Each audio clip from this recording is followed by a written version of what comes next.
Thank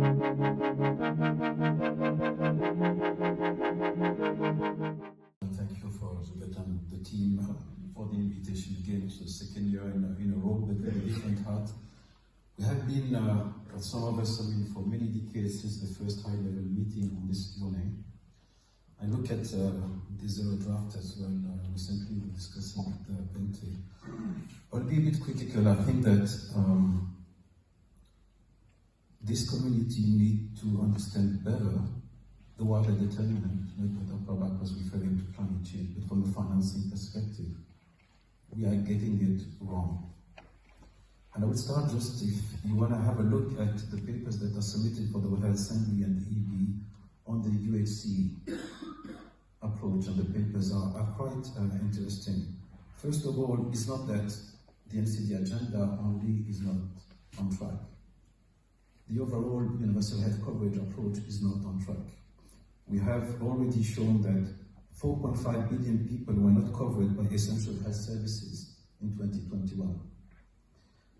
Financial hardships have even worsened since 2000, with 2 billion people experiencing catastrophic or impoverishing health spendings due to out-of-pocket spending in 2019, the last period we have reporting on.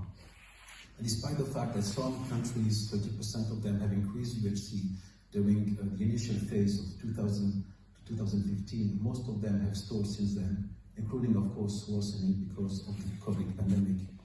More importantly is that also the average of spending.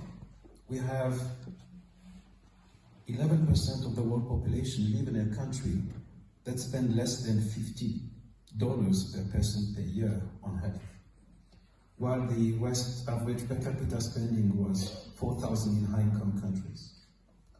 An increased level of government debt constraint in particular. We have 3.4 billion people living in countries where debt interest payments are greater than health or education expenditure.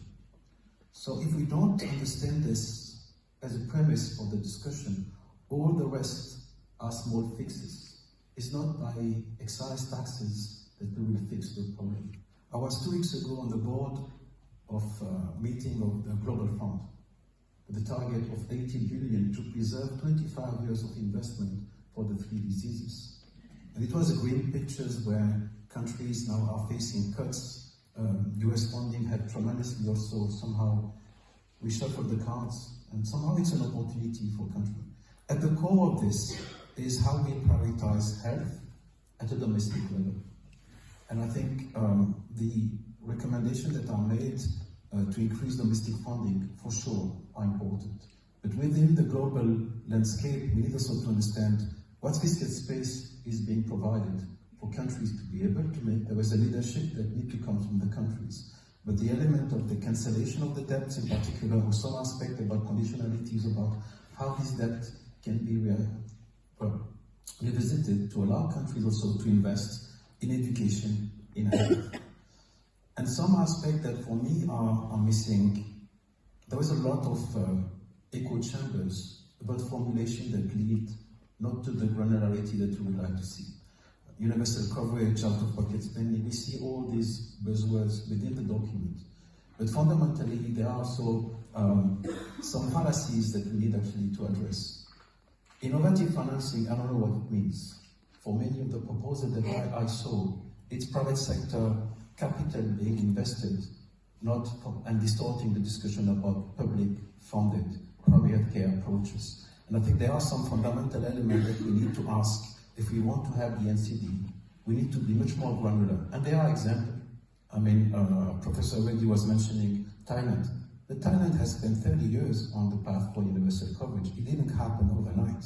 You have example in the Philippines of decentralization and reform. We have recently Chile in Latin America that have reduced also the out-of-pocket spending at the point of care. So those paths are really critical. And I found that the ask, we have spent decades to try to integrate NCD into a health system, including on the financing aspect. It's not with this ask that we are bold enough. I think there are some elements that we need to really reset. How we link it to the current context, with a global governance in particular, that need to be reassessed. some of the recommendations about more investment for multilateral banks, I think the grant systems and the loan systems need to be revisited, focusing really on what countries need to look at themselves first. I think self-determination and ownership is at the core of the current discussion when the multilateralism is being really challenged. And see then how we can also address element of corruption, of leadership at the country level, and debt cancellation. There is debt cancellation, but with these conditionalities that you have metrics to show that your health expenditures is not below 5%, but progressively increasing. An NCD can benefit from this. But continuing of advocating for an NCD community funding doesn't work, and those innovative financing are just a small screen in the current discussion.